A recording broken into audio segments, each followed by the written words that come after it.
Listeners everywhere, welcome to the Movie Show with Joel and Ryan, the weekly fix for your screen addiction and a trusted source for discussion of all things film and television. Please keep in mind that for the purposes of this podcast, Joel and Ryan are not acting as journalists, but rather fellow moving picture enthusiasts. All of their opinions should be taken as such. Also, please be warned that while Joel and Ryan may seem like petulant children, they are, in fact, adults who may occasionally use adult language. While they promise to bleep out all the worst words, it's a good bet you will still understand what they were saying. And now, with no further ado, here's Joel and Ryan.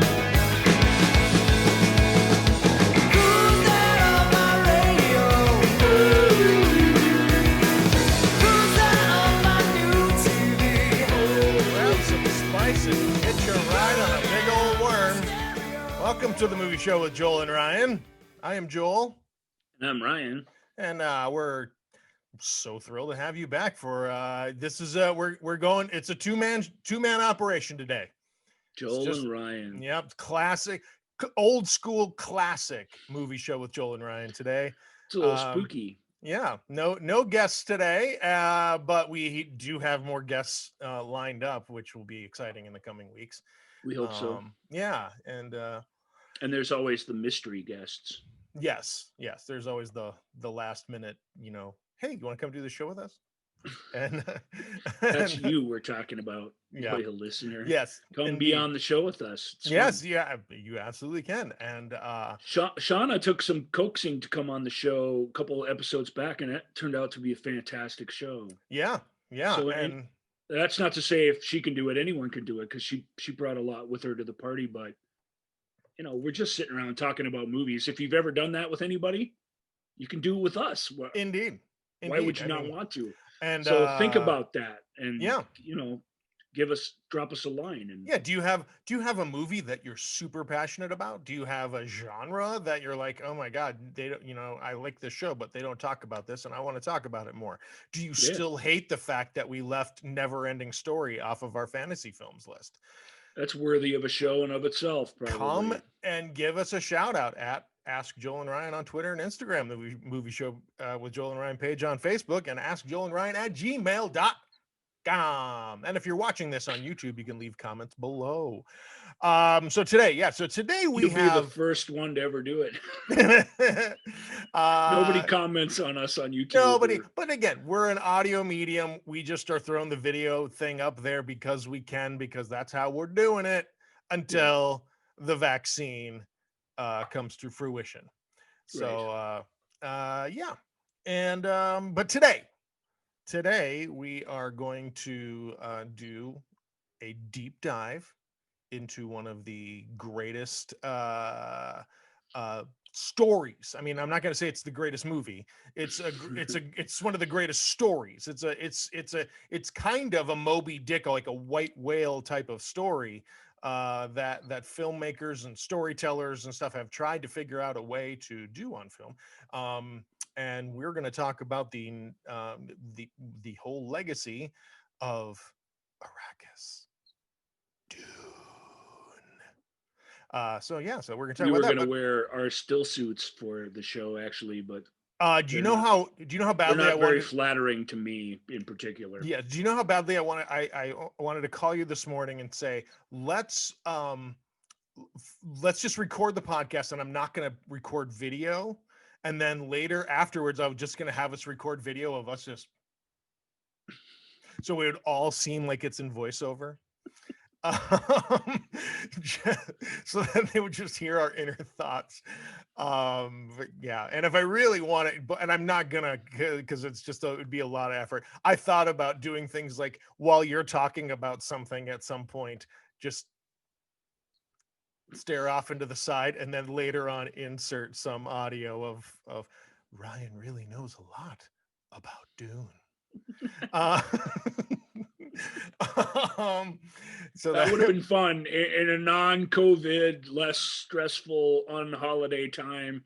Correct. Perhaps this really could have been completely Dune-ified. As it is, you're just getting us straight up, just Joel and Ryan radio program mode. Dune. Yep. Maybe a little flourish here and there, but we're gonna treat Dune if not the movie, certainly the subject matter with the dignity that it deserves. Yeah, So, yeah. Yeah. I'm excited about it. And we'll get into more. But first, did want to quick the sort of the big news coming out this week is not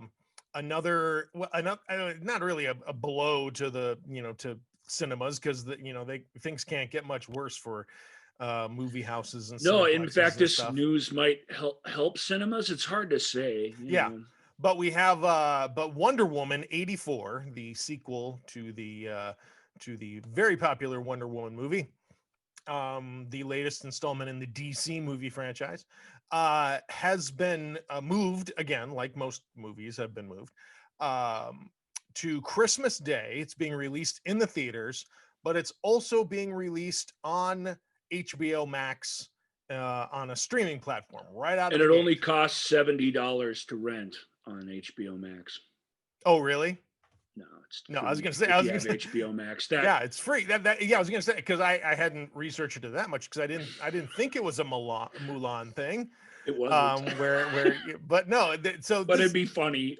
It would Everybody gets excited, and then it's like, HBO Max, and then you try it's to do it, and only they're like, $140 to if watch. you'd like to add it, It's a bargain.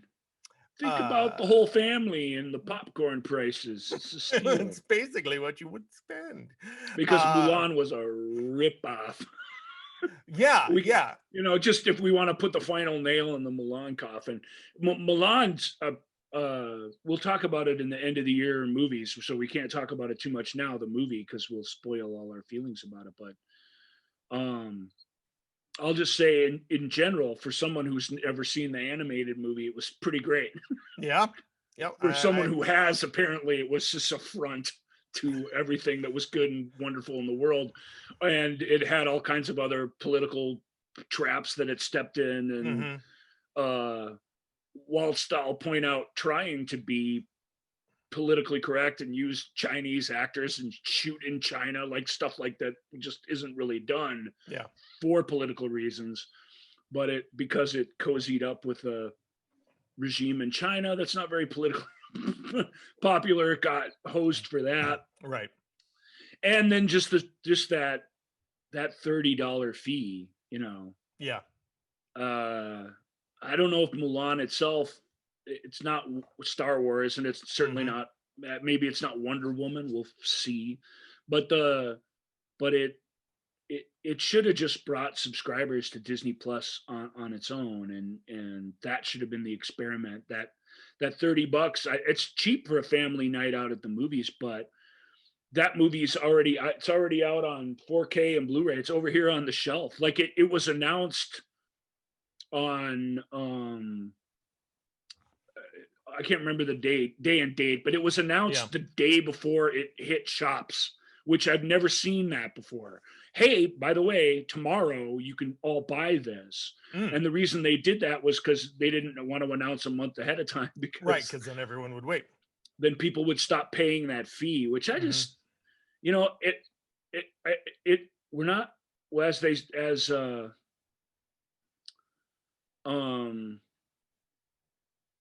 Mazzini says in The Godfather, we're not communists. I mean, things you can charge a fee for stuff. It's understandable, but of all the companies in the world, the one that maybe there's a couple, Apple, but one of the ones that least needs your money during this difficult time is Disney. Yeah. And Disney's offering this little streaming service. It's really affordable. It doesn't have a ton of original content, but it's got some very celebrated original content, and it's packed to the rafters with classic content that we all grew up with, that you can just go to now for convenience's sake and pretty affordably have access to this film library. It's very exciting, especially if you've got kids in the family. Yeah. So I just think the $30 thing it just looks worse and worse as time goes on. I sort of tried to justify it at the time. Now, then getting to Wonder Woman, that's big news. That's a month away from when we're recording this. Christmas Day, a fun thing you can do on Christmas Day if you're not going to be watching the Vikings, which we are. There's room in the day to do both. you could do both conceivably, Yeah. and that'd be neat. I might do both because Wonder Woman's coming out and it's just part of the HBO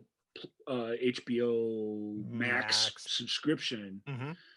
And anybody, I'll just tell you, anyone who subscribes to HBO, even through your cable, look into this now. Don't wait on Christmas Day till all the relatives are sitting on the couch waiting for you to figure it out to watch Wonder Woman 1984. Do it a little ahead of time. That's my advice to you, because I'm pretty good at this stuff. But if you have HBO, you have HBO Max. You're already subscribed to it. So all you got to do is just go through the approval process on the internet, which means you go to HBO Max, you try and log in. It says, "Hey, create an account," or do sign it this in way. with your Or provider. do you have HBO through your cable provider? Choose that. It'll log you into your cable provider, and then you'll have all. And you can do this if you have any cable. You can do this with NBC. You can do this with Peacock too, and a lot of services. Yep. So if you have cable, do that. If you don't have cable, God bless. I'm sure you're ahead of the curve. Cable is terrible, but still cable. It's hard. It's like a codependent relationship. I gotta say, I mean, I don't know if listeners will recall, we did cut the cord. I think it was in July, maybe August, and it took a little bit of adjustment, but we haven't missed it. We still get the content we want. We're still. There are ways to do that now that even a year ago there weren't. Yeah, so it's come a lot. All these sporting events and live event companies where they were really standoffish news companies didn't want to stream for a long time. They all do now. It's just a matter of picking the one that has the stuff that you want. So yeah, and you still get a little bit of that. Like Fox, Fox Sports, with their local coverage, they use local coverage as a big bargaining chip, to try to get you to get providers to get a whole bunch of other. All sports is local, and Fox regional Fox sports networks are very, very powerful with hockey, with basketball, and baseball, and exactly. So all the sports that have 100+ games instead of just 20 games. That's the downside right now that we have. Like, I don't get any access to Minnesota United matches because that's Fox regional. You're seeing other things too. NBC Universal, for whatever reason, and not HBO Max, has rights to the Harry Potter franchise. Yeah, and they pulled it from all streaming services for December through the middle of January, so that you would have to tune in to USA or whatever to watch it, because that's they sell lots of advertising. They get big ratings by running marathons on cable. So So even if you pick the right thing that has the rights to the thing you want, even if you're savvy enough to figure that out and do it, they can yank it from you like that if they want to, and they're doing it for the money. They don't care about the art. They're in it for the money, Joel. Right. That's, well, you speak truth. So anyway, Wonder Woman 1984, Christmas Day, HBO Max, or go to the theaters if you feel comfortable doing that. Hopefully we'll see the numbers nationwide going down by then. Well, it's hard to fathom them going up much more, but we won't really get into that. It's I don't think a right-minded person will really want to run out to the theater to watch Wonder Woman 1984 on Christmas Day, but there are ways you can do it. Rob Dunkelberger, our buddy, he's gone to see a few movies in the theater. If you pick your spots, you have the theater to yourself, or it's you and just a handful of other people. So if a theater experience is something you really want, I know that we don't like to say stay away from the theaters, but what we say here on the show, because we appreciate the theaters and want them to survive and thrive. Absolutely.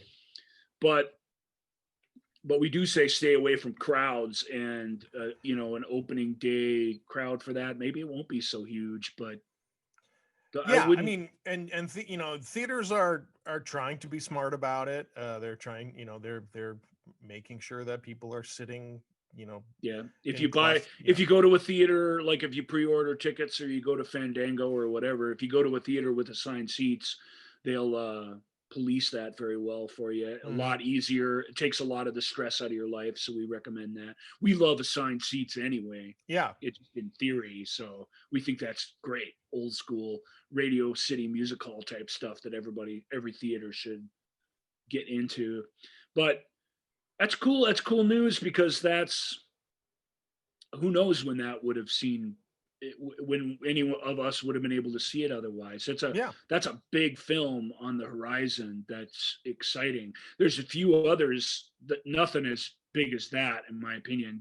There's David Fincher's new film Mank that's coming out on Netflix, as well as George Clooney has a film coming out just before Christmas, like the Yeah. 23rd or something. I can't remember the name of that Nighttime Sky or something. That they're getting really, really good Give buzz me a about. But moment. there'll be no bigger streaming event than Wonder Woman 1984. That first Wonder Woman was fantastic, and the gang is all back to make this. And 80s nostalgia, of course, is at an all-time high, and 84 uh, is it's that's the year to pick if you want to set something in the 80s, because you got a Yeah. lot of iconic 80s stuff in the rear view mirror, and yet the truly tacky mullets and two-tone sweaters are still a year or two away. It's the Rubik's Cube colored era of the 80s, so it's Right. you can do no wrong by plopping your thing in 1984.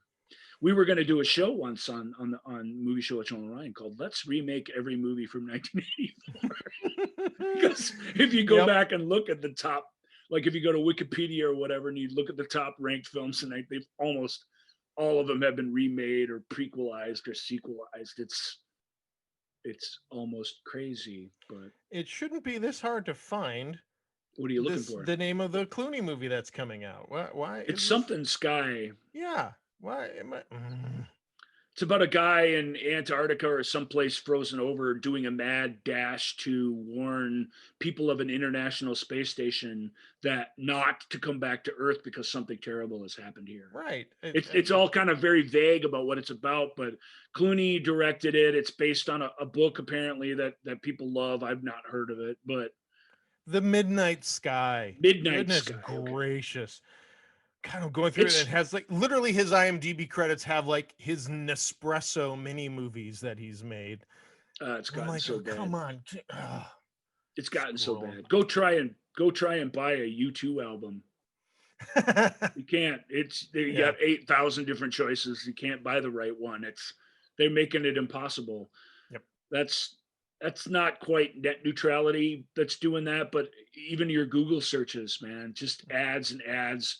Oh, let's sell you this thing that's not that thing you want, but that we have that we think you might like. Mhm. You got to wade through all that, but I gotta say, along those lines, bringing it back to Dune before we hop into the deep dive, it was kind of fun when we're prepping. I wanted to watch it again. I haven't seen it in a very, very long time. I don't have a great recollection of it, so I wanted to watch it again. So I'm like flipping around. I knew it was available on Amazon to rent, and I'm like, so I went through all my different streaming services to see, Sure. does just someone have it? And it was really fun to type in Dune and see what would come up, what they would be suggesting. Some of them were just kind of bonkers, and it was. And that's if you're searching in the streaming services. If you're just searching on Google, they're all like, "Yeah, we got Dune, no problem, come on board." And then when you get there, they're like, "Oh no, maybe how about this?" Yeah, it's not Dune, but it's that's terrible. It's Dukes of Hazzard, and that's from 1984. Yeah, so it's like, don't you want to watch that? That's close to Dune. Yeah, no, it was really fun. And then actually, speaking of HBO Max, Dune was available on HBO Max. So well, yeah, gave that a watch. I would have thought the Peacock for Dune. That's what I thought. That's funny that you say that, because I'm like, it's funny how proprietary it all is, and yet all these old rights issues and things are all getting ironed out. Yep, that's the stuff I enjoy keeping track of.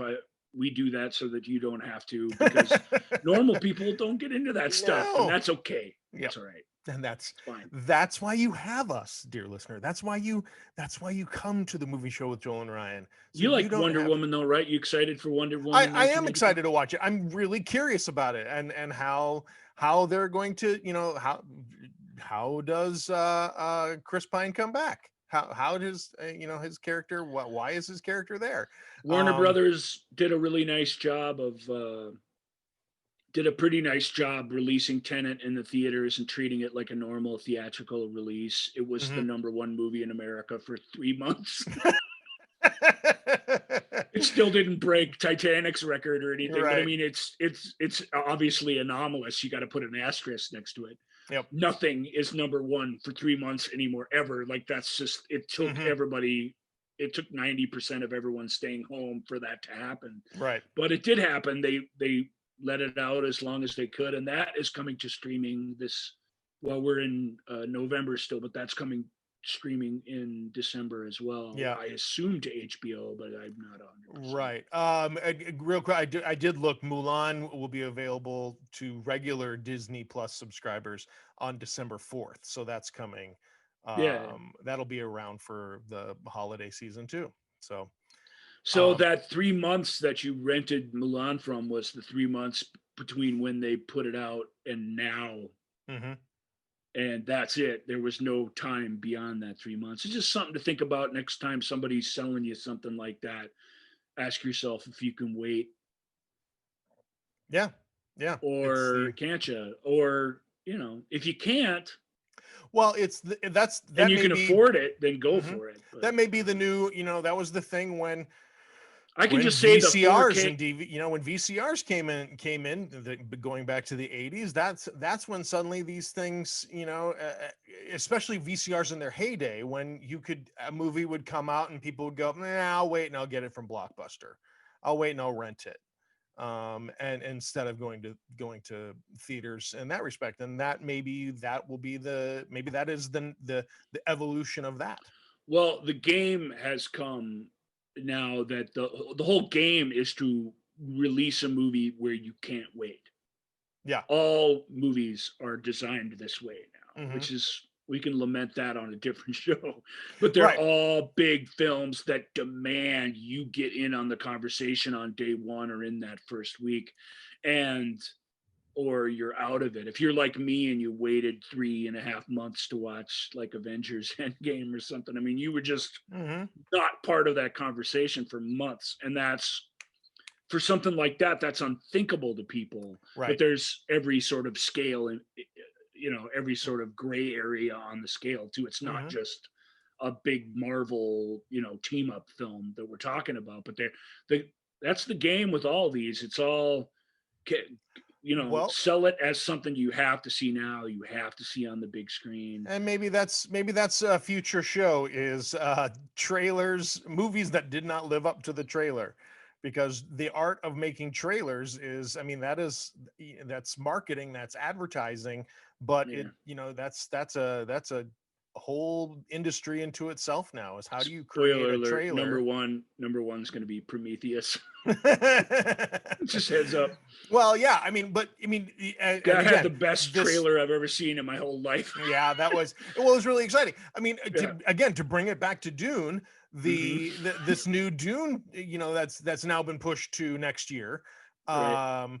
But the trailer for that, again, as someone who's never read Takes the books, your breath away. But I watched it just going, oh my God, this is, the trailer alone is enough to make me go, okay, it's been pushed to next year. So now I have several months here to start reading the books, because I have never read the books. And so it's like, oh, maybe, okay, yeah, great. I can do this. Although the Dune 2021, we'll call it now, we'll talk a little bit about that later in the show, but that's been pushed back to October of next year. Yeah. It was supposed to be released in just a couple weeks here. It was going to be the big Christmas release. It can't be next year's Christmas release, or it'll bump up next to Avatar. So it's in October, which could be good. Why isn't anyone talking about that as a conspiracy theory, that James Cameron created this virus to make everyone have to stay home, and then suddenly it'll go away just in time for Avatar. Yeah, That's my by delaying the release of the Avatar sequels for 7 years, this James was Cameron has Machiavellianly this is just all part of hit his. the perfect post-COVID timing for his film. Yep. Yeah, we'll Yep. see if it's that or the fact that nobody cares about Avatar here a Yeah. decade change later. Right. That is the story. We could talk about Avatar all day long because Yep. that's the It's gonna crazy. be fun. It's still every day that goes on without an Avatar sequel being released. That's the craziest story in all the movies, and it will remain so until the verdict comes in. So okay, cool. All right. We should probably. Yeah, I was gonna say, let us hop in to our deep dive discussion of Dune. Deep dive.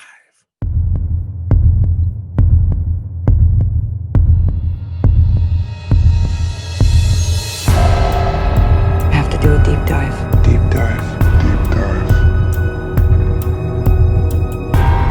Have to do a deep dive. Deep dive. Deep dive.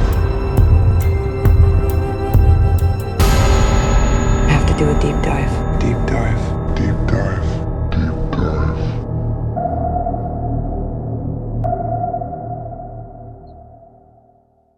It feels you didn't get to hear it. No, Joel. but you will shortly. But it feels so good to listen to the deep dive fanfare. Yeah, It's a little long. I thought I did it kind of short, but it's a little. When you're sitting here waiting to, like, oh, in when silence. Every other deep dives we've done when we've just been sitting on your couch, it's like, all right, yeah, deep dive, woohoo, and then we're like, huh, okay, yeah, this was a while. Charlize Theron from one of the weird cyberpunk movies that she did. And it wasn't Aeon Flux. No, it's the one that came out just a couple years ago. I don't know. Have you seen that Charlize Theron movie that's on Netflix? That it's on my schedule. Yeah. Okay. I keep meaning to watch that. It looks fun. Anyway, it's very well been very well received. Yeah. But more importantly, we are here to talk about Dune. Now, Dune, of course, the books by Frank Herbert. Came out in the 60s. Was it 60? Late-ish 60s. Yeah. 60 something. Anyway, but yeah, and since the books came out, they have they've beloved books, especially with young men.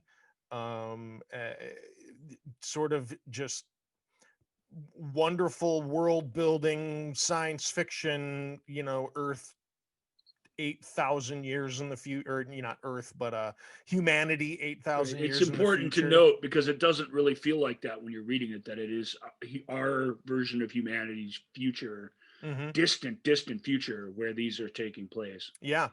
And so these books, really beloved. I do want to, just in case it doesn't come up, but I have a feeling it will.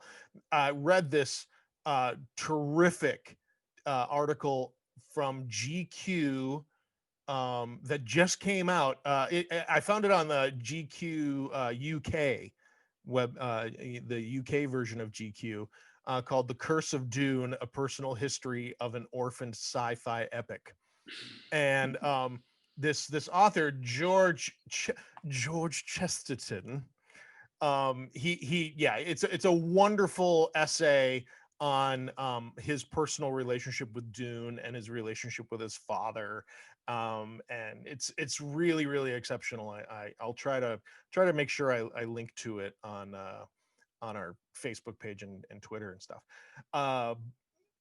But yeah, it's just this beloved story of these many feuding houses. It's a Shakespearean epic. It's Yeah, it's Game of and Thrones before Game of Thrones. right, and it's you know, somehow more than that too, because it gets into territory that that are typical fantasy and science fiction world buildings, even the best, very best stuff doesn't get into. It gets deep into religion and philosophy and ecology, which yeah, is something that none of them ever touch on. The Dune series, ecology and the science of worlds is really, really important, and is really explored in a really kind of amazing scientific way. hmm And it doesn't just, there isn't just a religion of the universe of Dune or a philosophy of the legend. There are several different schools of thought that are really just developed almost like you would develop an actual philosophy. It's really, really intricate stuff, and it makes you feel smarter while you're reading it, even though, like anything, it's like Star Wars, like Harry Potter, like it's still just this story of this prophecy fulfilled by this young person who becomes hero and savior to a group of put upon people like that. The hero's journey is really easy to cozy up to and relate to, because it's just like all the other ones you've read, yeah, but it's populated with so many other kind of amazing things. That's the great thing about the novel, the first novel, Dune, and to a lesser degree the two sequels that form something of a trilogy, and to a lesser degree the continuing into the future stories of Dune, and to a much lesser degree the continuation of Frank Herbert's work by his son and a host of other writers who finished his story and then went back and made prequels and did every kind of thing. mm, There's a jillion Dune books out there now. But what right, ones we're going to concern ourselves with, and primarily Frank Herbert's Dune, Joel talked about from the 60s, the sequel, Dune Messiah, and the conclusion of that particular cycle, Children of Dune. That's, if you read Dune and you love it, that's great. If you like, if you should read Dune Messiah, it's also really good and an easier read actually. mm, Um, those three I highly recommend, and I certainly recommend anyone who considers themselves a sci-fi fan who hasn't read Dune to read it, because I'm telling you, it's even though it's from that classic era of science fiction, well, it's yeah. I it's mean, it's everything. very, It feels fresh and amazing today, even if you've seen the movie already. That movie actually helps you a little bit because it gives you some faces to put with some weird names and hmm some, you know what I mean. It's okay to have seen the film and then read the book. yeah, It's certainly okay to have read the book and watch the film. As flawed as the film is and as kind of awesome and perfect as the book is, they do complement each other whichever way you come at the material. That's one of the joys of it. yeah. uh, Yeah, so I mean, what you just said, the fact that there are these three books, these three highly regarded, lauded books, um, amongst other stuff, that's part of what has made um, Dune this. I made reference to it sort of as this white whale of of movies, because if you can figure out how to make a Dune movie, then you have other source material, from a production standpoint, from a studio standpoint. It's like, if we can make the first one, same, this that 84 Dune, or 80, sorry, not 84, uh oh my god, what year did Dune come out? Where, right, 84 it was 84. Okay, the 84 Dune, that they had hopes. Christmas, Yeah, Christmas of 84. they Merry had Christmas, hopes everybody. of doing Dune Messiah and Children of Dune, the movies, after They'd been this. all plotted out Yeah. and So laid out, and they were, that's what they thought they were going to do. The De Laurentiis company and Universal Pictures thought they had another Star Wars with these three hmm celebrated novels. hmm Um, and and they got the hottest director on the planet at the time, who had just turned down directing Return of the Jedi. amongst other things. He basically Yeah. turned down everything. Yeah. But the big studio project that David Lynch, who had just directed The Elephant Man to just astounding critical and audience acclaim. That's a brilliant movie. Mhm. Even if you're scared of David Lynch, and you should be, he's scary. You should see Elephant Man. It's spectacularly good, and it's kind of for everybody in a wonderful way that really none of his other work, Dune included, frankly, aren't. But Dune was meant to be for everybody. It had a pretty lavish budget. It had Lynch. It had a writer, director, sort of visionary guy attached to it that they were really excited about. And it had this possibility to be this big franchise if you wanted. Yeah. And that's what they thought that they had. I have a little over on the shelf there. I have a release era, The Making of Dune book that this writer, this movie critic, was given full access to the entire production of the movie, and he took 5 months off, following everybody around, writing down what he saw was happening. He had access to every actor, everybody, writing down what their thoughts and stuff when he could steal a moment from them. And it ends with Raffaella De Laurentiis easing back in her chair as the opening titles come up. And the opening titles of Dune are really cool, by the way. And just smiling like, we did it, we got it, dude. And that's how the book ends. Oh boy. And oh no. And it's an ironic ending, truly, Yeah. because Dune came out and just I mean, it baffled audiences, and it doesn't. It's a really well-crafted film, and we'll get into all the things that are praiseworthy about it. We'll get into everything that's praiseworthy about it.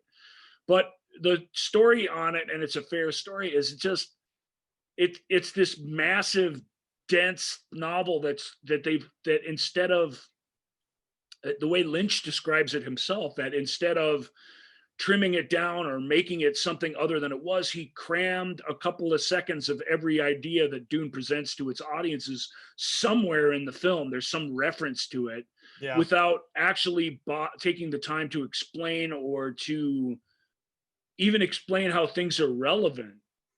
And you can't, to be fair to him, you can't do that either.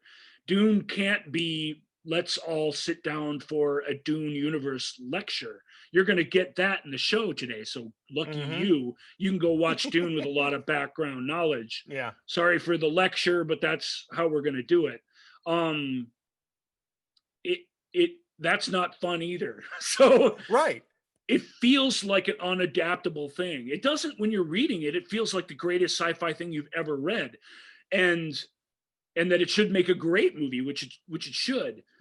But there's so much in it, all the stuff that makes it rich, all the stuff that would attract somebody like David Lynch to it. You have to decide to either get rid of or to really drag it out and take the time to get it all out there in a cinematic way, which is an incredibly daunting challenge for something like this. Yeah. And so audiences were handed glossary of terms when they walked into theaters. I saw the movie just before Christmas Day in 1984 with my brother. We were dropped off at the theater when we were 12, and we went in and sat down to watch the new space movie, which we'd seen the trailers for, which looked pretty good. Yeah. And we were handed this little booklet, and it's just this little Dune dictionary. I wish I still had it. Yeah, somebody awesome, does. I read about that in some theaters, so it wasn't in every theater, obviously, but that was, you were one of those that got it. Was at the Universal or at the United Artists in Brookdale. Oh yeah, where we went to see it. They had them, and we were given these. And it's like, what do you do with this? To read it is to not understand anything you're reading, and it's not like you're going to keep referencing to it during the film. You can't do that in the dark with your milk duds on your lap and stuff. I mean, but what it is even before the thing was released, it's this acknowledgement by the studio, like, Yep. I don't know. We think it's good because we don't know anything about movies, and it has all this spaceships and giant creatures and all this cool stuff and a big battle stuff that these films are supposed to have. But we didn't understand what anybody was talking about. So I know what some genius at Universal Studios was like, well, let's just give them out a little, in the back of the novel here, it explains all this stuff, and you can go back here and look it up. Let's just give that out at the movie theater. Problem solved. That's it's cool, but it's the least cinematic idea of all time. Right. Not giving you printed material to explain to you what you're either about to watch or what you just watched. If you somewhere in the back of your mind, studio executive, and I want studio executives to take more chances. I don't want them to be scared of having to explain every damn thing. Yeah. But for Dune to be enriching the way the novel is, it requires that on a scale that we're not used to. We all have our favorite world building series and stuff, and all I can tell you is just that first Dune book, the histories of these houses, the rules that are in place, everything. It's so much to take in, and the book just stops and explains it to you. And because the ideas are so awesome, you don't mind people telling you what all that stuff is. That's just a thing you can't do in a movie. Even if you try, and even if you try and skip it, then you're left with a pretty pedestrian Messiah story. Yep. And if you just try and touch on it, like Dune 1984 did. No matter how many voiceovers you try to put in there, you're not going to get my favorite before we get in, because want to talk we'll get into some of those schools in a second, but what do you want to say? The Alejandro Jodorowsky, the director who's originally going to do it. My favorite story of his is this was his passion project. He wanted to do Dune so badly, but couldn't get. They started production on that in Europe, actually. The team that designed Alien, and wrote Alien, were all over there in Europe working on the designs and things for Jodorowsky's Dune, and they all just kind of were like, "What do we do now?" And Alien, the film 1979, came out of that. We had all these ideas. We worked with these artists. So you have, if nothing else, Alien fans, which we're pretty big fans, right? You have that to thank for. And you can, have you seen the documentary Jodorowsky's Dune? Yeah, I haven't either. I do want to go. I've known about that as a film nut myself. That documentary, I should see it because it's very well regarded. But I've known about the background of that for so long that nothing in that documentary is going to shock me, I guess, because I've been reading about it for decades. Right. And you probably have seen all of the things. And when you look at the artwork and the stuff that was done for Jodorowsky's Dune, it's pretty clear. You can see, and one of the things apparently that they talk about in the documentary, based on some of the reading I've done, is like you look at this stuff and you're like, oh yeah, I eventually will see that in Star Wars. I'll eventually see, these little, because these books made their way around Hollywood of people going, oh, this is they're gonna, this is what the guy who's trying to do Dune is doing. And so anyway, it's tremendously influential project that never came to be. That said, there as many cool little pieces of art that you see from Jodorowsky's Dune that makes you say, oh, I want to see that. There's a story behind the scenes of an absolute madman destroying any sort of integrity that the story had at every chance he had. That's why I want to see the documentary, because I want to hear him talking about this. Charlotte Rampling, who was offered the role of Lady Jessica in Jodorowsky's Dune, was interested in doing it. She had done Zardoz after Wall, so she was okay with weird. She had to be at that point. She read it and she closed it, and there comes a point where, as some sort of religious response, a speaking in tongues sort of response to a big religious speech or religious ceremony, all of these tribal people all defecate in unison together in this giant crowd. And she thought that would make everybody hate that movie. And there's like 25 other ideas like that Yep. in Jodorowsky's mind for what Dune is that you Yep. just go, what? Too much for Charlotte Rampling of Zardoz. Yeah. You know what I mean? Uh-huh. It could never have been made into a movie and financed by anybody with any sense. But it was this fun, amazing time where all these creative people got together and were just like, yeah, let's do it. They just decided to do it Yep. and assumed if they did the groundwork that somebody would pick it up. Mm-hmm. A lot of independent movies work like that these days, which is kind of neat. But no one did, and so I love Frank Herbert's work, and I'm really, really glad that movie didn't get made. There's still people out there going, should have been that movie or whatever. It's like, no, I mean, you can make the argument. I mean, there's a bunch of people, attached to Ridley Scott, of course, was gonna, direct it before David Lynch came on board. right? He was actually, he inherited the project from Jodorowsky, Right. so he was attached really to that project more than he was Okay. to the later one. But Okay. yes, But anyway, my favorite story, which I think actually illustrates both points, that Jodorowsky's Dune was going to be crazy bonkers, but also this was his passion project, and he and he loved David Lynch, so he's like, oh, I can't, it's like, oh, this is David Lynch is a great director. He's going to do a great Dune. It's, I've missed my chance. And so his sons drag him, can finally convince him to go see David Lynch's Dune. And he's like, and he goes in there, and as soon as the opening, graphic starts and the narration starts, he starts weeping, because he's just like, oh, it's so beautiful. It's so, I can't believe that I missed my chance to make my dream project. And then he says, as the movie goes on, he went from weeping to joyously laughing because he couldn't believe what a failure this movie was. And he's like, I hate feeling that. I hated feeling that, because I like David Lynch as a director, and it was my honest reaction was, haha, they didn't do it right. And I'm like, and again, reading some of the stuff that he had, but that Jodorowsky had planned for his. But let's get into Jodorowsky couldn't be put in a box. You could argue that Lynch can't be either, but this is, and Lynch wasn't. He was given free rein to write the script he wanted and shoot the film he wanted, but he knew 2 hours and 15 minutes ish, 2 hours, 20 minutes. He knew from the outset.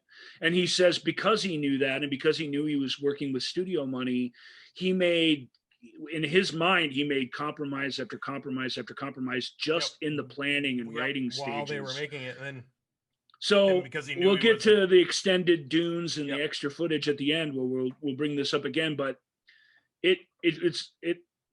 he admits he cut his own ideas short at every step, because he knew he was making an expensive mass audience film that had to fit in a certain sort of time frame to make any sort of money.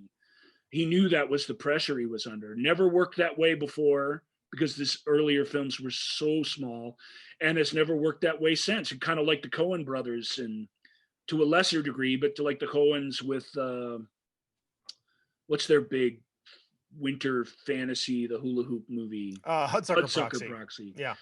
That was a big, expensive, well-designed film with big stars that made millions of dollars. And the film was seen by the same amount of people that saw the Coen's last film. And that was considered a huge disappointment and a big critical failure. And they just decided, they've branched out a little bit since, but they decided in the wake of that to only make small films that the studios wouldn't care if people didn't get them. And that was a smart decision. They just, Woody Allen did something similar. I'm going to work within certain constraints. That way they'll let me do my thing, and I'll always have a built-in audience for this, and I'll get to keep making movies till the end of time. Lynch post Dune took the exact same tact, and he's been happier, and he's had more control over his projects ever Yeah. since. So. Yeah.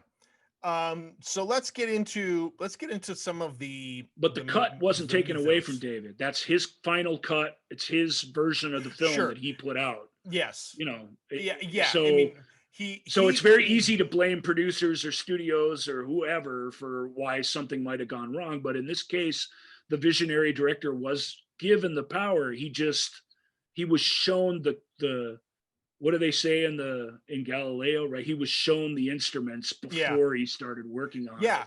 it. And as a result, we got what we got. And he'll say that he didn't get the final cut, but you're right. But no one made any edits that he was not aware of, Right. and that he delivered a movie that was that film. And again, it was, you have to make this at 2 hours 17 minutes or something like that, because we need to be able to show X amount. We need this to play X amount of times in the movie theater per day, and so anything longer than 2.5 hours, you lose a viewing. So so you're right. I mean, he admits that he was editing himself. He feels like he didn't. David Lynch says the only two movies he didn't have final cut on contractually were Dune and Elephant Man. But in Elephant Man, producer Mel Brooks gave him final cut. It just informally, but Mel is the guy who could have recut his film, and because he was the unnamed but still big time producer behind that film, and he just said, no, this is go to town, and oh no, it's great, endorsed it. Dune, the same thing. The studio didn't say hack this, hack that, or they didn't say you got to take 20 minutes off. He just sort of knew the drill before he started, and in that way felt constrained. Yeah, that's a great way to put that. He was shown the instruments. I think that's he knew the deal. I mean, he knew what he was signing up for. So let's get into the history, the world, the mythos of Dune, so that people can have maybe a better understanding of the 84 film, and maybe have an understanding of the film when it comes out next year, because of course people will be able to go back and listen to this podcast right before they go see the film, which I highly suggest that you do. The prehistory of Dune. We're going to tell you, Dune fans and non-Dune fans alike, when we're going to start spoiling Dune completely. This segment here is going to feel like we're spoiling it, but we're not. This all happens before Dune even starts. Even though it's a lot to take in. So here goes. Ready? We have take a deep breath. We have 3 main houses. No, before that we have the ancient history. We have the Butlerian Jihad and the schools of the known universe. All right, go ahead. It's important that you have some basic understanding of this before the houses come into being. They're important, no question.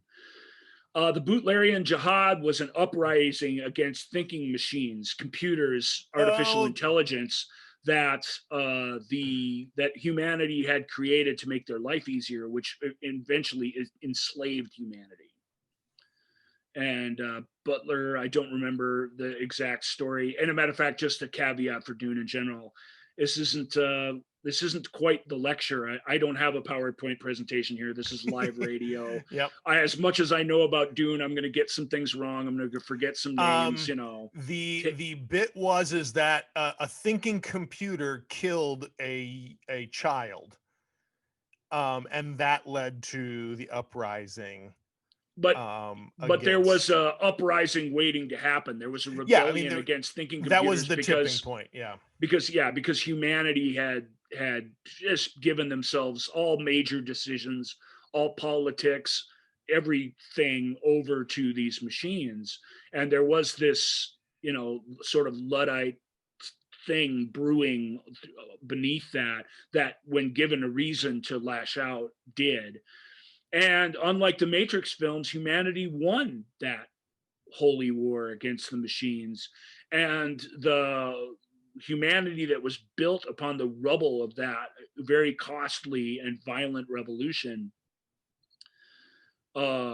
started with "Thou shalt not make a machine in the likeness of a human brain." So the futuristic universe has tons of amazing, miraculous machines, but no networked computers, no, nothing that can ever reach the complexity of humans. Humans would have to make decisions for themselves, and that they would, however far they expanded into the universe, they would have to get together and make those decisions as a group. That's that's a major thing to understand when you enter the world of Dune, is that there's all this fancy technology, and yet there are no computers. There are no computers. Even their little iPads that they use in the movie are they're basically viewmasters. They just show you stuff and tell you stuff. They're little encyclopedias that you're carrying around. So big, massive archives of information, but no computing at all. So that's important. And what that led to is even more important when it comes to understanding of Dune, were these extremely advanced mental disciplines that humans studied and that evolved into extremely like complex ways of using your own brain. One of them, that's where the schools come in, and they're all, to one degree or another, a couple of them are super important, but all eventually over these stories, they're all kind of important. We'll start with the first one, which is the Bene Gesserit Sisterhood, which is an all-female, they look like nuns and stuff, but they're it's hard to explain what their overall philosophy is, but they're great manipulators of the universe. If you're a great house and can afford one, you get a Bene Gesserit sisterhood just assigned to your family to serve you, supposedly. But like all the houses in the known universe, they're serving you truly in most cases, but they're also serving yourself. And they believe by serving themselves and their own ends, they're serving the greater universe as a whole.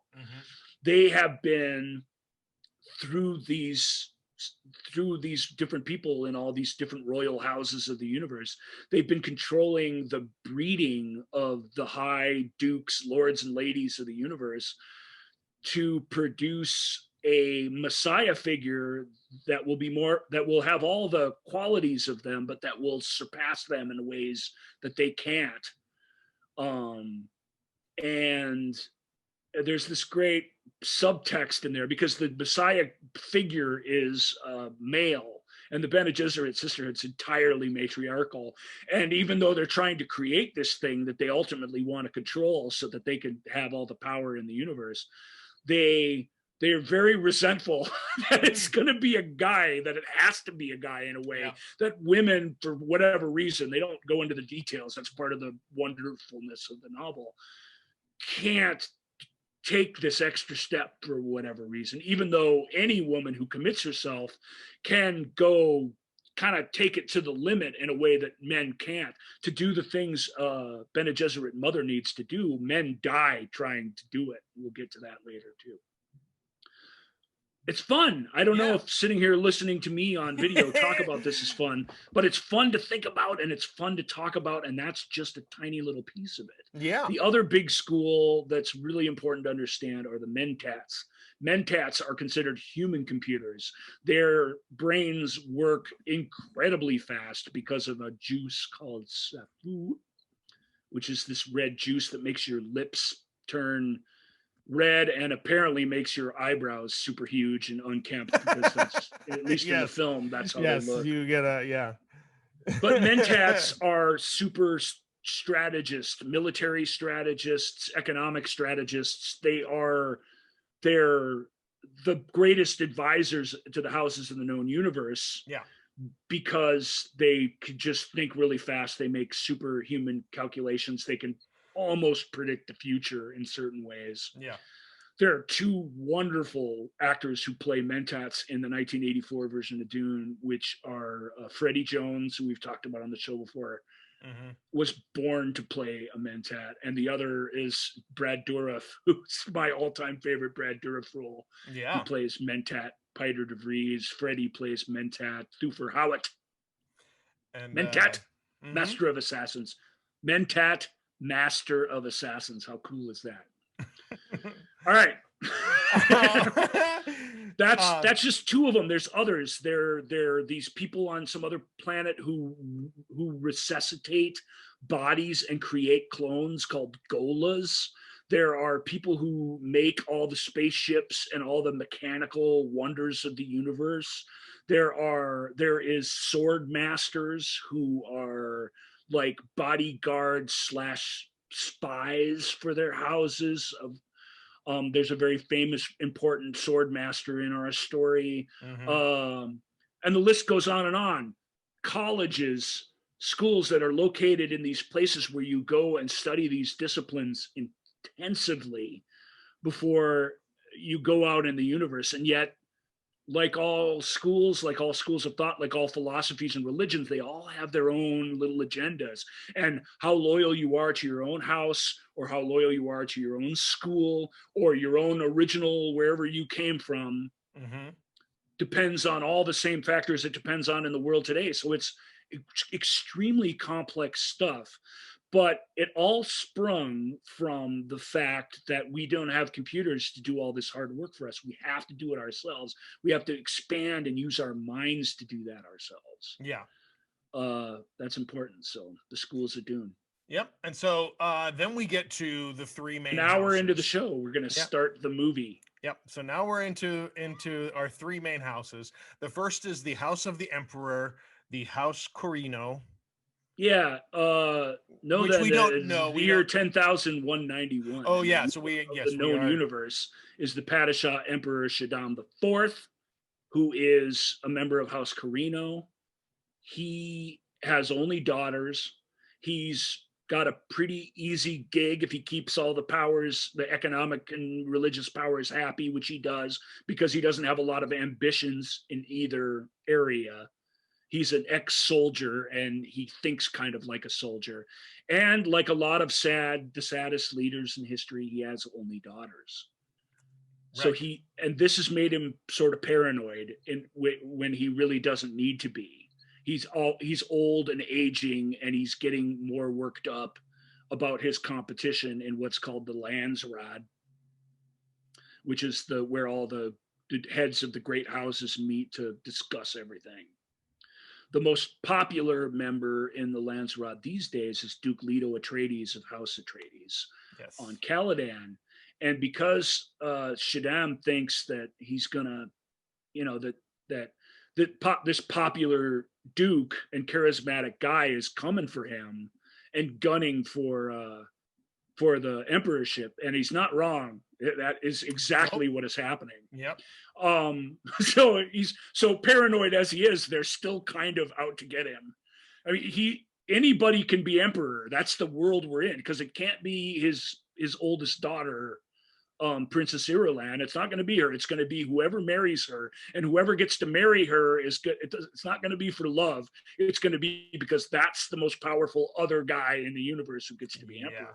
Yep. And Duke Leto has a real shot at that because not only is he popular and really smart and has sort of figured out his path to the emperorship very carefully, but he's a really good leader that cares about people in a way that Shaddam really doesn't much. Right. And the people love him for that. And the people's love, as we've seen the last few years, is a really, really powerful thing. It's a really powerful thing. Right. So Shaddam concocts this plan where he's going to make an offer to the House Atreides that they can't refuse. He's going to offer them a governorship over the most valuable planet in the known universe that has the most valuable natural resource that anyone knows of. Simply in the story, simply called Spice. Planet is Arrakis, also known as Dune, and they're not only going to give him that, but they're going to give him that by kicking out his mortal enemies, House Harkonnen. So it's a huge win for Atreides. And even though the Atreides know it's a trap and they're certain of it, they can't say no to it because they think they've planned ahead enough and that they've got enough stuff in place that they can weather whatever storm comes as a result. A group called the Spacing Guild who use spice to mutate themselves and who are in charge of folding space, which is traveling throughout the universe quickly without traveling, without moving, they call it. Yeah. It's the magic that connects all these worlds. Without it, you're just floating orbs that are millions of light years away from each other. There's no connection. So the Spacing Guild really are, at this point in Dune's history, are the badasses in the universe. If they don't like the Emperor, they get another Emperor. They can do whatever they want, because if they stop letting you go from here to there, they strand you know what I mean, an Earl on some other planet, then he's just trapped on that planet for the rest of his life. They have all the power and they know it. Yeah. And they get rumblings of this plan, who knows how, and they send a third class guild engineer out to House Carino, to what's the name of that planet? Kitane. Yep. To get the lowdown on it. And it's this great scene that opens the movie where they roll in this giant coffin looking thing, and all these weird guys with like stuff oozing from their ears and their noses, and all dressed in black, sort of mechanical stuff. The garbage bag looking. Yeah, the garbage bag outfits. They're body bags, actually, is how they were made. Body bag looking. Recycled body bags, as it turns out, is what their costumes were made out of. Yeah. They look like death incarnate. Yeah, I mean, they do. Becoming a Spacing Guild navigator does not look like fun. But the movie starts with this giant, all these cool graphics and all this fun stuff, this huge matte shot of one of their ships landing at the space fields at Kitane, with all them walking out of it. And we talked about a couple of weeks ago few weeks ago now in our disasters of the 70s films about Albert Whitlock Jr., who's a master of matte paintings and scaled matte art that make your little movie look like it's $1 jillion. This is one of those shots. He contributed greatly to the film Earthquake, and he really made the film Hindenburg a visual feast. Mm-hmm. His matte work and his scale work in Dune is as good of that kind of effects work in any film ever made. There's a lot of things to come to Dune for the movie, but that alone is one of the reasons to watch it, because just ask yourself, when you see a bunch of little tiny bodies doing something with some huge thing, how are they doing that? They obviously didn't build all that stuff. How does it look so photoreal? You'll note, same as in Hindenburg, the camera never moves. If you're going to shoot a painting, you can't be moving the camera all around. Yeah. But that patience to let a visual cinematic moment happen, David Lynch has that patience, and Whitlock has the skill that as long as you hold still and wait a few seconds, he will make the impossible come to life right in front of your eyes. And he does it time and time and time again in the film. And he's just one of 4 master effects artists that worked on Dune. Yeah. So back to the plot.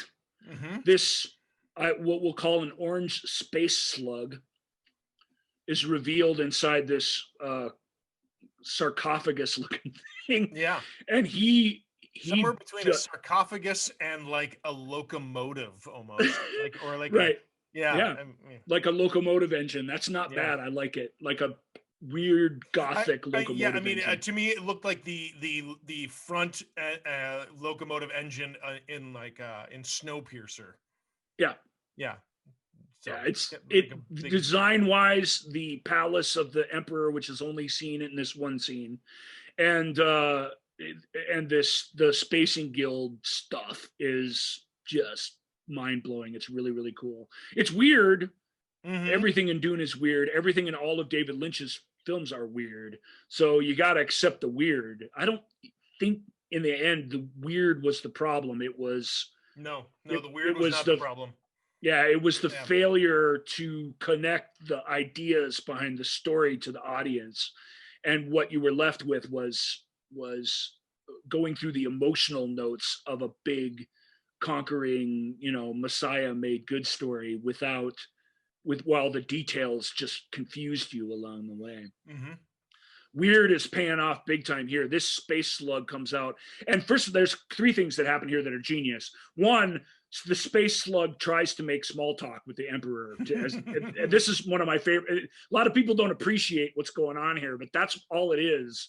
He's trying to say, hey, I just came from here and this is what I saw. And the Emperor's he's trying to play along, but he's talking to a big space slug, and it's really weird, and everybody feels awkward. That awkwardness could feel like bad filmmaking if you don't really recognize what's happening in the scene. But what's happening is he's like, and then after that, he just very awkwardly cuts to the chase.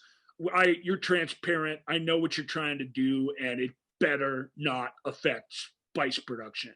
Yeah. Because we don't care that you're trying to take out Leto. We don't care about any of your little people problems. Yep. In Space Slug world, the spice must flow, because without it, we're nothing. No, it's crucial. So they don't object to him taking out his enemies. They don't even care. What they're upset about is that his plan revolves around the only planet in the known universe that has spice on it. Right. That part pisses them off a little bit. But they're like, whatever, you've adequately kissed our butts all these years. We'll let you do this, but we're just warning you, whatever your plan is, it's not cool that you got spice into it. It's just not cool. Yep. And they're very threatening and very scary, and he's very subservient to them. The actor is the great Jose Ferrer as Emperor, and he's just in this little bit of the movie, but they needed an old school actor, an old guy to show up and be a king in a small scene, and I mean, he pulls that off brilliantly. And Virginia Madison, who plays the Princess Irulan, has one line in the whole movie. She's delivered the prologue to the movie, so you think she's going to be kind of important. But her line is, "Father," and that's it. She doesn't talk for the rest of the film. So, so you also have important characters in the book who are completely sidelined. You know, they show up. She's there. She's a named actor. More of her. Yeah, we would have seen more of her in subsequent films. It's important that she's here, but we would have seen more. You just know that her story was going to continue. She's the prize. She's the emperorship. If you get to marry her, she's a really, really smart, very sheltered princess who has no agency in her own life. And she's retreated into the history of the universe and writing. She's like a journalist or a historian. She's an extremely good writer and really good storyteller, and that becomes important too. And it's the reason why she delivers the prologue to us, because which confused me. I was like, until I started reading when I was researching for this episode. I was like, why are we hearing from her? You don't care when you're watching it, and Lynch knows you won't care because you assume she's going to be something later. She kind of is. It's not like she doesn't factor in.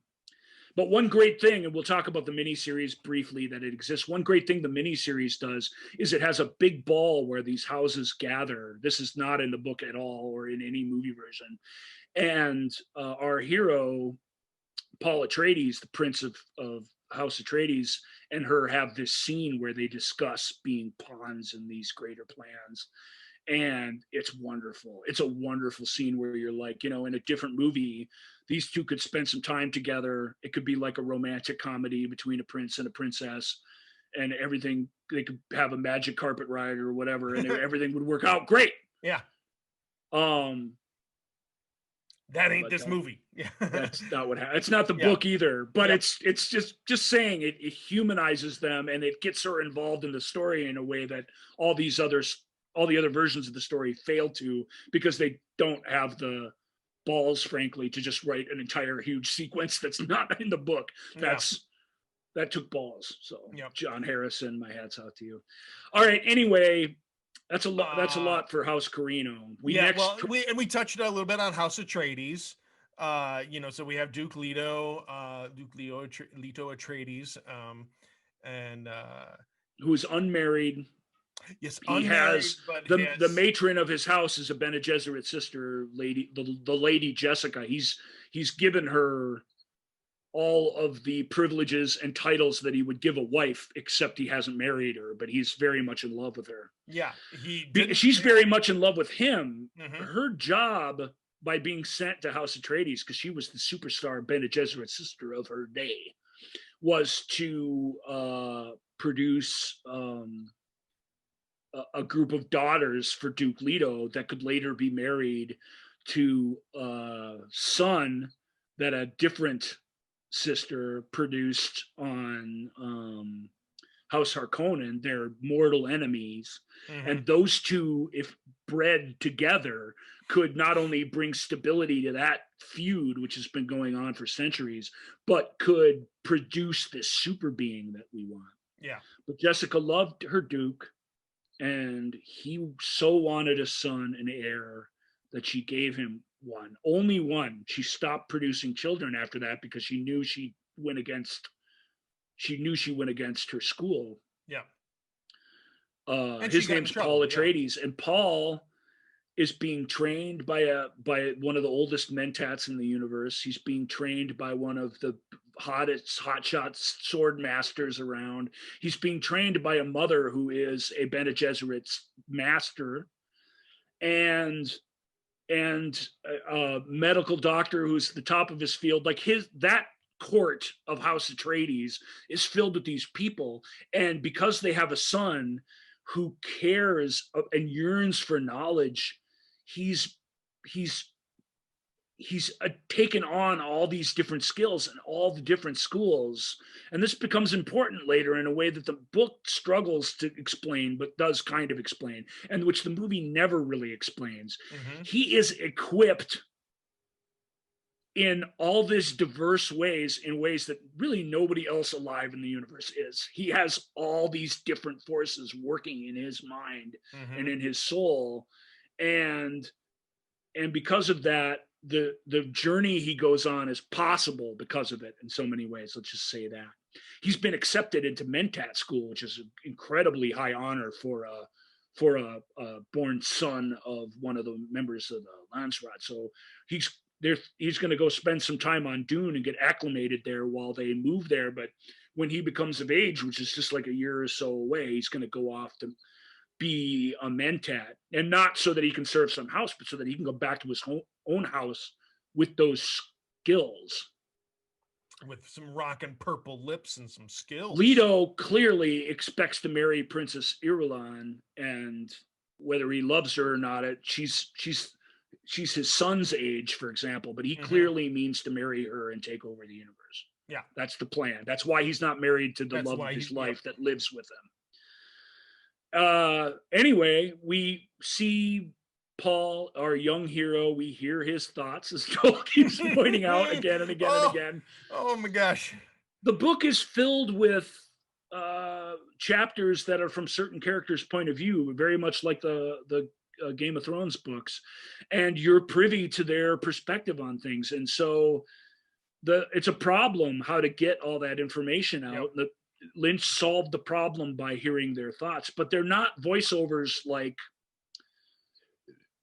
Princess Irulan at the beginning of the movie, or like Joe Pesci in Goodfellas or Casino, where they're just telling you a story like I'm telling you a story. No, they're their emotional reactions and things. They're these very poetic, kind of weird. They are a little weird, but they provide insight to the story that's going on. But they're guttural emotional reactions like you have in your mind. They're not once upon a time, blah, blah, blah. Yeah. And because of that, even though they do help the story move along, I think they don't feel like they do. Sometimes they feel completely like weird non sequiturs that don't even make any sense. Well, there are at least 2 or 3 that are just somebody saying spice. Yep. Which is weird and not necessarily necessary. Yeah, I mean, to me, they felt like it was like they were placed, they felt too intentional. Like they didn't feel, it was like, oh, if you're going to take this moment, it's the character taking a moment going, he cares about his people more than the spice. Mm. And it's useful to know that guy's thinking that, because And so, as a, and maybe this is just because we watch a lot of movies and we, so it just feels like, oh, okay, I better take note of that. That's an important thing that they're laying in there so that I remember that. Okay. And that's how I felt about so much of these voiceovers, these thought, I mean, they're verbalized thought bubbles. Because they're only ever just like one thought that we hear out loud. And It's unless true. it's Paul's For the dream, most part. unless it's like one of Paul's dreams or something. Well, Leto's got one. He's got one about the reason he never married Jessica, and it's the speech, and it's this. It's like a poem. It's beautiful. It's this beautiful love ode to her, right before his fall. Spoiler alert for Dune. Yeah.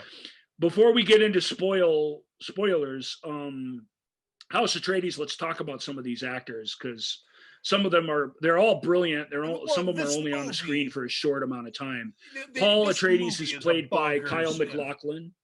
Sorry, Joel, what? I was just gonna say this movie, I mean, you could tell the source material. I mean, you can see it in the movie that's gonna come out next year.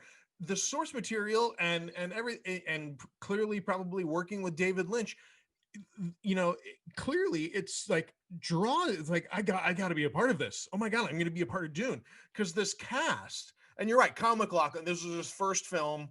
This was the film that was going to make him a star. He's pretty good in it. He's got a decent mix of earnestness and when he has to become something greater than that, he does a pretty good job of that as well. It's a really good debut performance for a guy who's in just about every scene in the movie. Yep. He's surrounded by Dr. Huey, played by Dean Stockwell, brilliantly. Yep. We already talked about Freddie Jones as Thufir Hawat, and the Master of Assassins. Yep. Richard Jordan as Duncan Idaho, the Sword Master. Yep. Gurney Halleck, who I don't know what he is, a troubadour warrior / loudmouth bar stool guy, played. Really, it was supposed to be played. I can't remember the actor. Something Ray.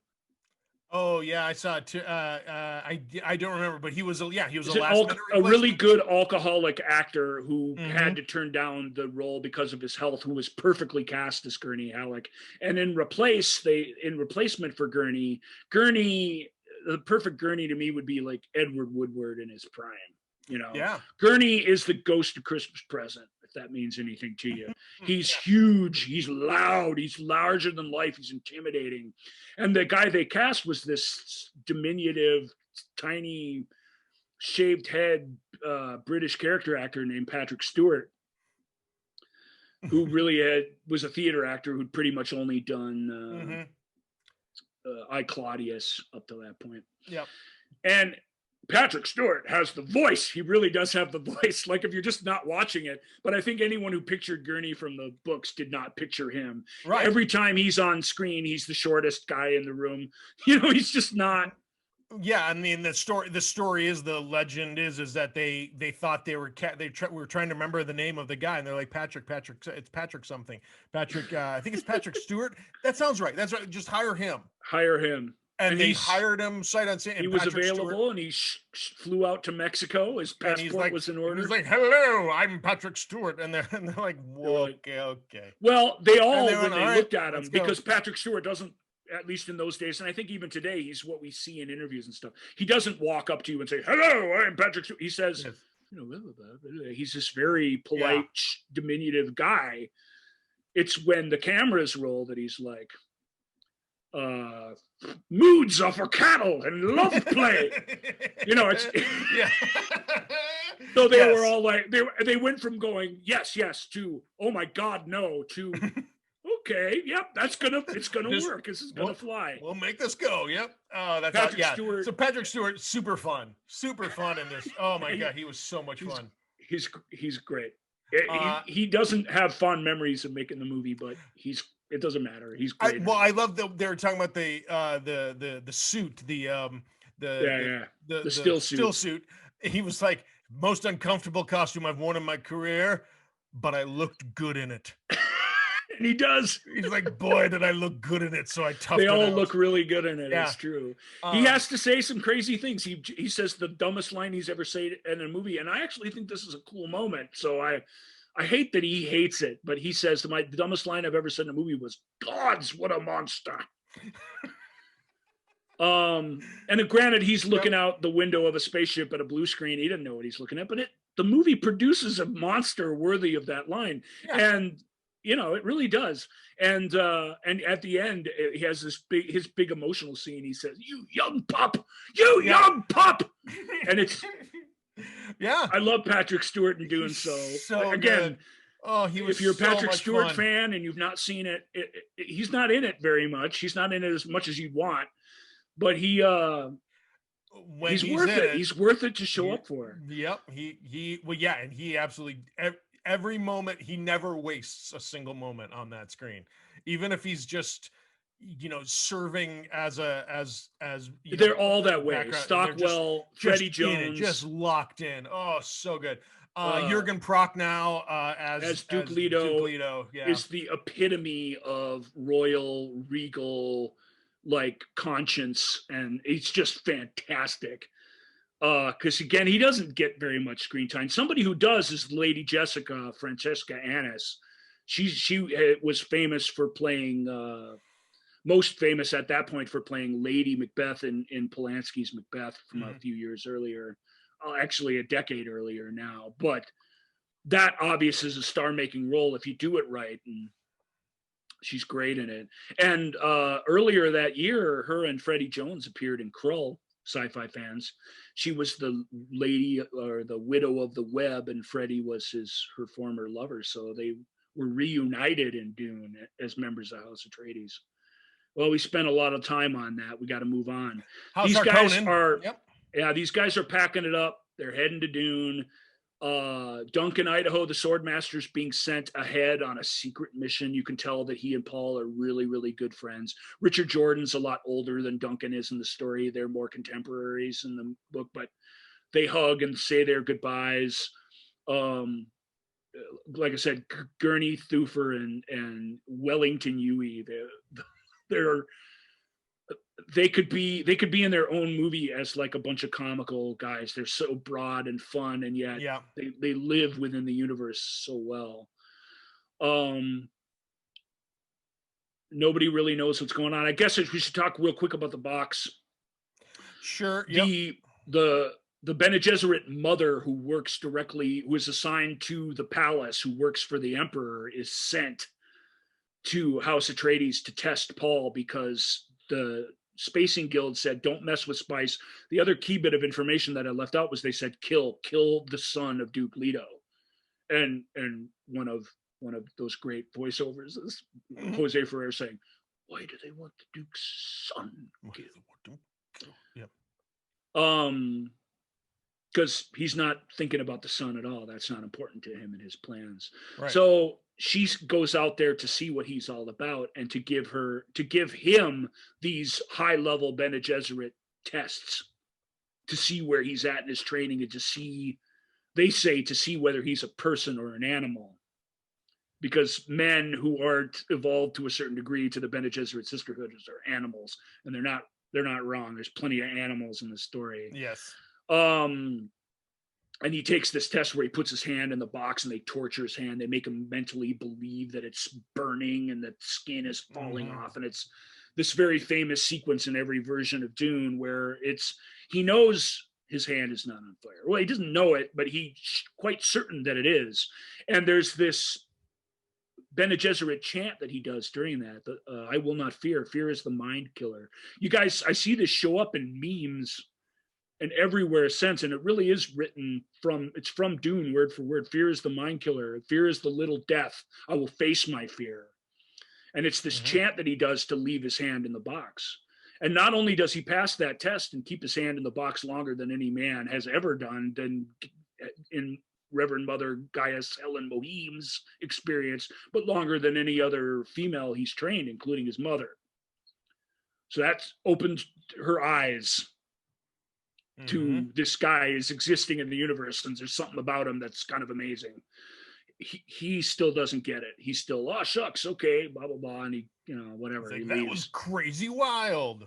Yeah. But on her way out, Helen says to her star pupil, Lady Jessica, you're the reason, you're one of the reasons. I mean, it took a bunch of stuff, but you're one of the reasons that this course is set. We can't help you. We can't help your house. We can't help your Duke. If you would have produced a daughter like you were supposed to, we could have done all this stuff, and we had all this stuff, but you didn't. You produced this guy. Now we don't know what the hell he is. The whole breeding program that we've been doing for centuries is all messed up because you fell in love with somebody. And she just chastises her and basically tells her you're all screwed because of it. But we've seen a lot of these movies, and we don't really want to believe that. We want to believe our heroes, we're clearly the good guys of the story, are going to make it. Before we see them arrive on Dune and see the folding of space, we take a visit to House Harkonnen on Giedi Prime. And this is House Harkonnen. It's amazing from a design standpoint, from an acting standpoint. The actors are all fantastic, starting with and maybe primarily Brad Dourif as their Mentat. He's brilliant in it. He has my favorite death scene, I think, in all the movies, at least my favorite cheesy death scene.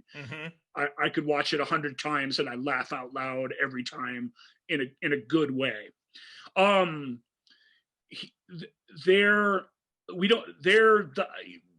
David Lynch wanted to make them sort of the opposite of the Bene Gesserits in a way, and he made them sort of an all-male society. So you never see a female Harkonnen in the movies. You don't hear about them much in the book, so it's not a huge leap for him to make, first of all. Yeah. But they're the villains, and they're overtly homosexual in the story, or asexual, or whatever, transsexual. But they're these group of very aggressive male animals, and these very subservient little slave males that they breed with and torture and everything. And it's been called by a writer who knows what he's talking about as the most homophobic movie ever made because of this. Yeah. I'm not going to go that far because while I agree with what he's saying, in principle, I really get it. I get why it might be offensive. You wait all this time to see a group of, homosexuals, and the planet they run feels almost like pure evil. And that's not cool. Yeah. But making such vivid and amazing villains, and they are homosexuals, is cool in a way, because in 1984, really, and certainly before, you wouldn't do that. You wouldn't even imply it. And this film doesn't come right out and tell you that, but you get that from watching it. It's very strong. Yeah, it's very strongly implied. And it is unpleasant, and it is weird, and it's worth talking about. And more. Also, real quick, because this was going to come up later in the Ask Joel and Ryan segment, but I don't think we're even going to get to it for time. But I was going to, the fact that he has all of these, Baron Harkonnen has all these, the pustules and the thing, just oozing stuff. And this comes out. He's been cursed by the only woman he's ever slept with, a Bene Gesserit sister that he abused, and she infected him with a disease to punish him. Yes, and this comes out in that doesn't come up in the movie, but no. When you know that, it makes a lot of sense, and when you watch the movie, it means more. So now you know. And this coming out in 1984, when the AIDS crisis is coming, there's a reason why people were like, yes. So seriously, the gay, you create these gay characters, and they're they have a disease, and they're depraved, and Baron Vladimir Harkonnen, played by the head of House Harkonnen, played by Kenneth McMillan, is really a bad guy and is diseased and is really, really gross. Facial diseases for the sake of adding extra villainy. That's right out of the book, but it's very explicit in the film, and in a way that a book isn't.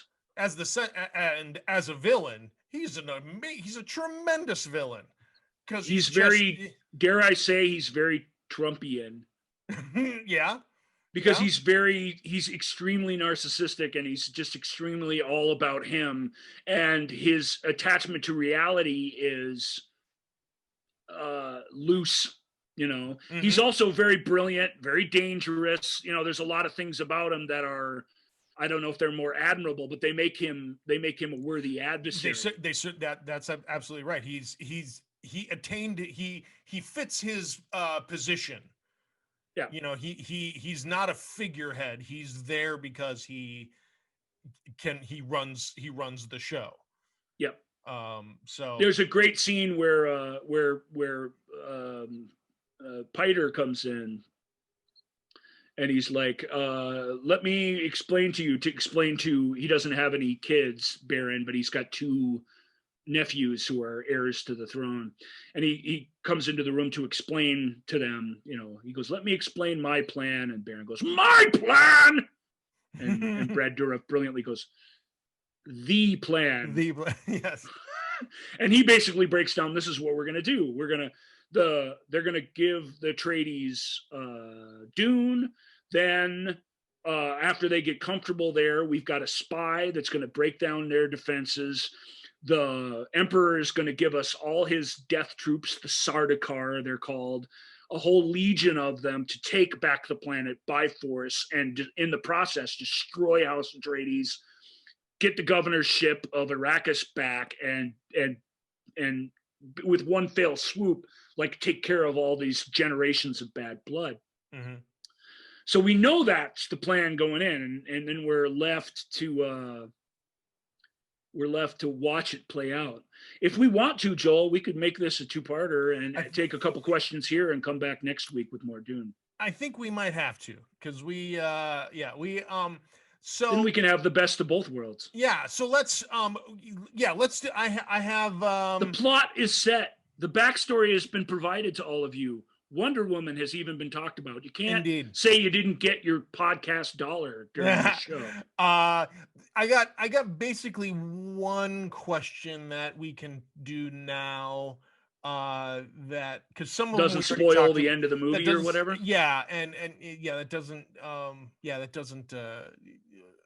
So we talked about some of the other things I was going to bring up is the homosexuality aspect of it, the lack of. Well, we can talk more about that. It is controversial, and it is really ugly. I don't know quite how to say.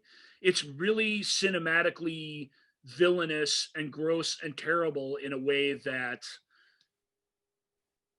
it's just powerful. And then when you add all that baggage to it, I can see how it would rub people the wrong way. I know plenty of gay people who love it. Yeah, because it's high court vamping. It's all that stuff that's fun, that's operatic. You know what I mean? There's that aspect to it too, but I get why it's offensive too. I get it. Yeah, I think it's one of those things where the benefit of time, viewing it through the current lens, you look at it and go, oof, that just and then if you look at it in the time it came out, when but it's all but you can the benefit of time, it does distance you a little bit from it, so you can go, well, that is just a product of 1984. And yes, there are some problematic things, but from a plot standpoint, let's look at what is the function of these characters, and so it's icky, but it's not. I don't personally, but again, in the book there it's not that weird. I mean, it could be weird to some people depending on what your belief system is, or what in the late 60s maybe it was weird, but in the book the Harkonnens are just really sexually liberated.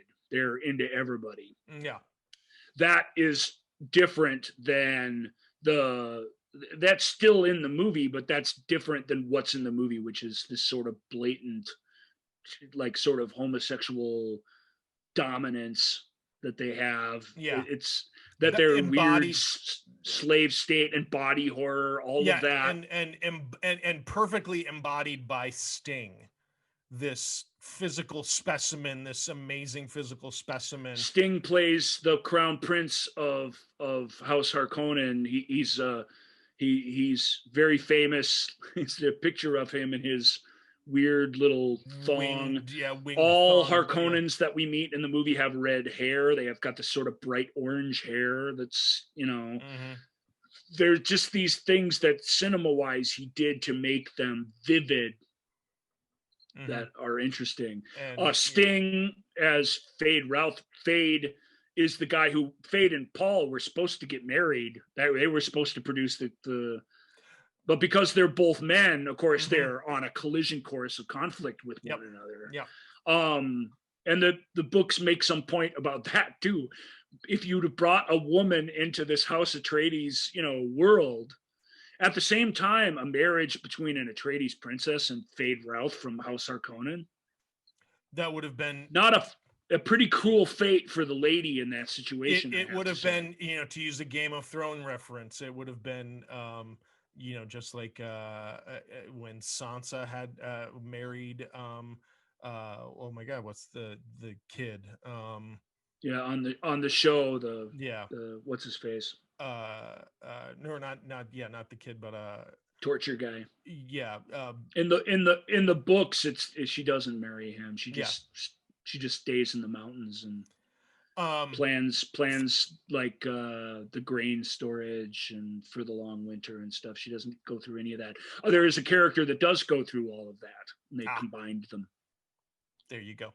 So a little difference between the books and show for Game of Thrones that you didn't know you were going to get. Bonus content. Let's do one question. I have a question. Who gave you the right to play God? What the hell's going on out here? Why do I bother? What is the point in doing anything? How dare you! What more do you want from me? I have a question. What's the question? And of course, the Ask Joel and Ryan segment is sponsored by Spice. Get yourself some spice. Go on a trip. The spice expands life. The spice expands consciousness. The spice has mutated over 1,000 years. The Spacing Guild navigators who use the orange spice gas to fold space. That is, travel to any part of the universe without moving. Spice Melange. The spice of life. Variety is the spice of life. Indeed. Okay, so my one question is you have we talked about the lack of computers, the jihad against technology and the thinking. That's thousands and thousands of years ago now, but sure, this civilization, this world building is built upon that foundation, very much so. And so we do have technologically advanced weaponry. And there is a plot part of this where there's even a new technology of weaponry that is employed. However, we still have a swords and knives sort of that play a big deal. Oh, good. I get to talk about some of this. What's the deal with all that? I mean, I know this. I know, but I'm just going to throw this other. What's the deal with the swords and knives, Ryan? This is a great question. This is a great question because yes, there are still dagger duels and poisonings. It is strictly forbidden by something called the rules of Canley, or the art of Canley, as the Mentats call it, where you are forbidden to simply redirect an asteroid into your enemy's house's planet. You cannot drop a bomb. Nuclear technology and nuclear explosions are strictly forbidden in the future. It is a no nukes world. If you want what the rules of Canley say, if you want to go after Duke so-and-so, hey, go for it. Nobody's stopping you, but you got to do it in a way that produces no collateral damage. And if you don't, then you're going to be subject to our rules and our punishments as a whole. You cannot take out entire city blocks because you think some guy you don't like might be there. No drone attacks in the Dune universe, period. That's Canley. And there's this great, again, it's in the scene we were just talking about with the Harkonnens. Piter DeVries, Brad Dourif's character says, he says that the vendetta, as he calls it, using the ancient tongue, is still on. He does not wish to meet or speak with you, my Baron. And Baron, even though the Baron didn't want him, it's awesome. It's like, even though his plan to rid himself of Duke Leto Atreides requires the Duke to not take this peace offering, he still takes it super personally that he doesn't. Yeah. It's awesome. He's like, "Rah!" He gets all mad. And he's like, well, whatever. I made my peace offering, which he kind of had to do because of the rules of Canley. He says the rules of Canley have been obeyed. And he throws it into a vat of acid, literally, the peace treaty. That's the rule. That's another one of those weird things that came from all this warring and battling and stuff, where the people, as a parallel, Game of Thrones, it's just a parallel to a lot of this. George Martin's a big Frank Herbert fan. But really, you don't need to be a fan of science fiction world building to see this. History has shown that war, the people who pay for it are always the people who aren't fighting it. They pay for it in spades. And so these rules have been put in place where you can still feud. You can still stick a guy with a floating needle. You can still poison his tea. You can do all this stuff, but it has to be stuff where you are only attacking the dude that you're after, target, who by taking on the power of his planet and the rule of his house has taken with it the risks that a feuding house might do this to you. Yeah. And they've got the defenses in place to take care of them. They got all the money, they got all the power, and with it, for a change, comes all the risk.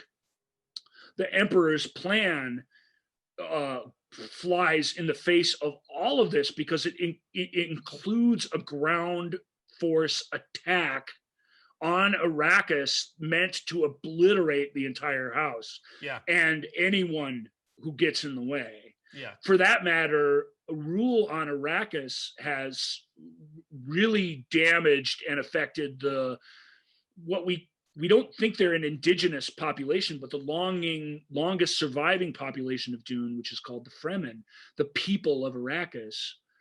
And what is their deal? We don't know at this point. We'll find out. It's very mysterious. The spoilers come week. Yeah, the spoilers come hot and heavy next week. Yeah. For that show. So far, you only got the setup. We're about 25 minutes into the movie. The movie talks about daggers and swords and things like that because they showed these body armor, it's like digital body armor thing, and a slow moving solid object can still penetrates body shields. The body shields. If a fast hit of some kind with a sword wouldn't break it through, but you could slide a dagger in. So that's how they sell it. A lot of houses don't have this. A lot of houses do. We've got the end of the show. I can talk about this a little bit, but there is shield technology, which is kind of cool, Tron like animated effects in the film. In real life, in the life of the universe, the shields are invisible. You don't see them. You can see a little bit of a glow around the person if you know what to look for, but they're basically invisible force fields. And a slow-moving blade penetrates the shield. Gurney Halleck, Patrick Stewart, shows this to Kyle MacLachlan very vividly early in the film when they have shield practice. That's where moods are for cattle and love play line comes for. Because Paul says, I'm not in the mood for shield practice, in sort of whiny Luke Skywalker mode. And Stewart comes at him so hard that for a moment, Paul believes that he's really trying to kill him, which he hasn't experienced to this point. And he even says, why is everybody so serious these days? Patrick says in a way that he can make land, Dune is real. This is a real threat that we're walking into. Yeah. And Thufir Howard, Freddie Jones is wow. And he asks them flat out, ask the master assassins, if we know it's a trap, why are we going? Why on earth are we going? Why don't we just say no? And he's like, well, the first rule in avoiding a trap is to know of its existence. So Yep. They're a little overconfident, Again, if you've seen this story play out before, you're still rooting for them, but you get that sense that they're marching into this, even though they seem to get it, what's going on, they still seem to be a little overconfident. Yeah. One of the reasons for their overconfidence is with the Lady Jessica's teaching and the technological people that they've used, they've created, and this is a movie only thing. In the book, there's this thing called the weirding way, which is this way that the Bene Gesserit, and that's in both, the way they talk and the way they use audio and their voice with their physical being to choke people, to suffocate people. It's a little physical, it's a little audible. Bene Gesserit women have a trick, if they're advanced enough, where they can just talk this certain way and you'll just do whatever the hell they say. They just hypnotize you. Unless you've been trained to fight that off, you're just gonna, what? Okay, I'll do whatever you want. Yep. Get you a cup of coffee, jump off a bridge, whatever. And the more small-minded you are, the easier you are to control with the voice. So much going on, When Helen Mohim leaves the castle of Caladan, she says, skip all the other training. His protection, your son's protection, needs the voice. Skip right to the voice. Yeah. Normally that's not how we do it, but you better do that now. They've used that same training and that same idea and that same use of vocabulary to create these weapons. They're basically, they're no ray guns in Dune, but they're like, I don't know what you call it. They're not air blasts, but they're blasts of energy, power, invisible energy that come out of these weapons. And when they're used with shielding and with these microphones that they have, where I didn't mean to flip you all off. Sometimes I use my middle finger. I was in pure accident. It was just my longest finger to show the microphone. Okay, anyway. They use that vocabulary and that power of sound to enhance this tremendously. So the Atreides weaponry, if they're all experimental and new, but they're extremely powerful if they're accompanied by this training. Thufir says, we have our new army, we have our weirding modules, we're ready to fight a big war against a dangerous enemy. And the Duke believes that the governorship of Arrakis and spice production is the next step to being emperor, which it probably is. We can't say no. We just have to be prepared. Yeah.